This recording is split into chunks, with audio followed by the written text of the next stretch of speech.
पश्चिम बंगाल का कोलकाता पिछले कुछ दिनों से चर्चा का केंद्र बना हुआ है। वजह है यहाँ का आरजी कर अस्पताल। कुछ दिन पहले यहाँ एक ट्रेनी डॉक्टर के साथ रेप और फिर हत्या की घटना हुई थी। इस घटना ने हर किसी को हिलाकर रख दिया था। इसके बाद हजारों की संख्या में लोग सड़कों पर उतरकर इंसाफ मांग रहे हैं। इस बीच ट्रेनी डॉक्टर के रेप और मर्डर केस में 20 अगस्त को सुप्रीम कोर्ट ने भी अस्पताल प्रशासन को कड़ी फटकार लगाई है। इसके बाद सवाल उठ रहे हैं कि क्या आरजी कर अस्पताल मर्डर मिस्ट्री का घर है। ये बात हम क्यों कह रहे हैं? क्योंकि आरजी कर से जुड़ी कुछ ऐसी बातें सामने आई हैं जो आपको चौंका सकती है।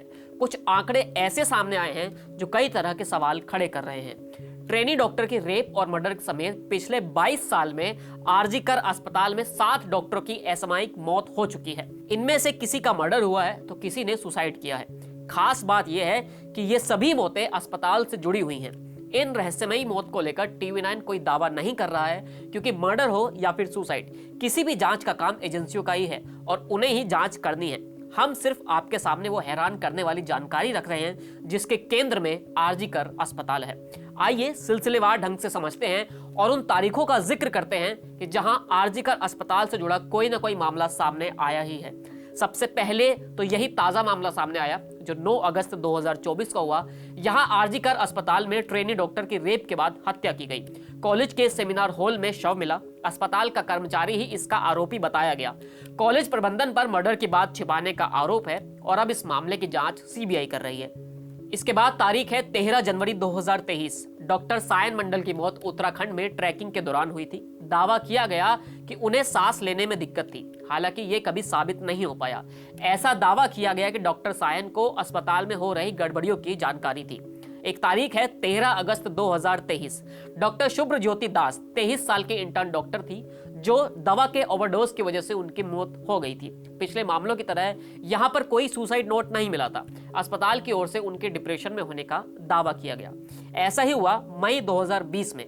जूनियर डॉक्टर 25 साल की पौलमी शाह ने आरजी कर अस्पताल की इमरजेंसी की 6वीं मंजिल से छलांग लगा दी थी। जांच के दौरान यह सामने आया था कि वो मानसिक तनाव में थी। हालांकि उनके पास कोई सुसाइड नोट नहीं मिला था। बाद में उनके पास ड्रग माफिया और अस्पताल कनेक्शन की जानकारी होने का दावा किया गया।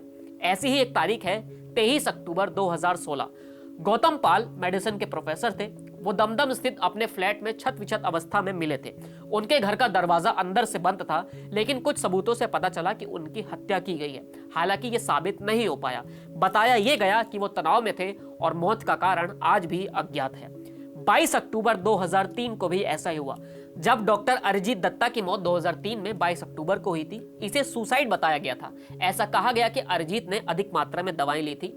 इसके बाद छत से छलांग लगा दी थी। उनके हाथ पर चोट के भी निशान मिले थे। इस मामले में कोई भी सुसाइड नोट नहीं मिला था। दावा किया गया कि अरिजीत अस्पताल के अंदर चल रही कुछ आपराधिक गतिविधियों के बारे में जानते थे। 10 अगस्त 2002 को भी ऐसा ही हुआ, जब डॉक्टर सौमित्र आरजी कर अस्पताल के ललित मोहन मेमोरियल हॉस्टल में रह रहे थे। उनको मारकर शव के कई टुकड़े कर दिए गए थे। एनआरएस मेडिकल कॉलेज के पास एक सूटकेस में उनका शव मिला था। ऐसा दावा किया गया था कि डॉक्टर सौमित्र को सोनोग्राफी पोर्नोग्राफी रैकेट के बारे में पता चल गया था।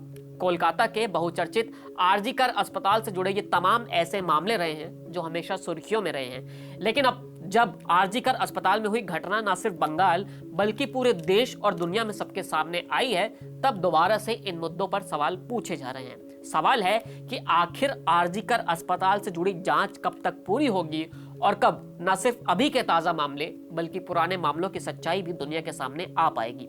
ये रिपोर्ट है हमारे साथी रविशंकर दत्ता की। मैं था आपके साथ मोहित ग्रोवर। फिलहाल इस वीडियो में इतना ही। फिर मिलेंगे नई वीडियो के साथ। शुक्रिया।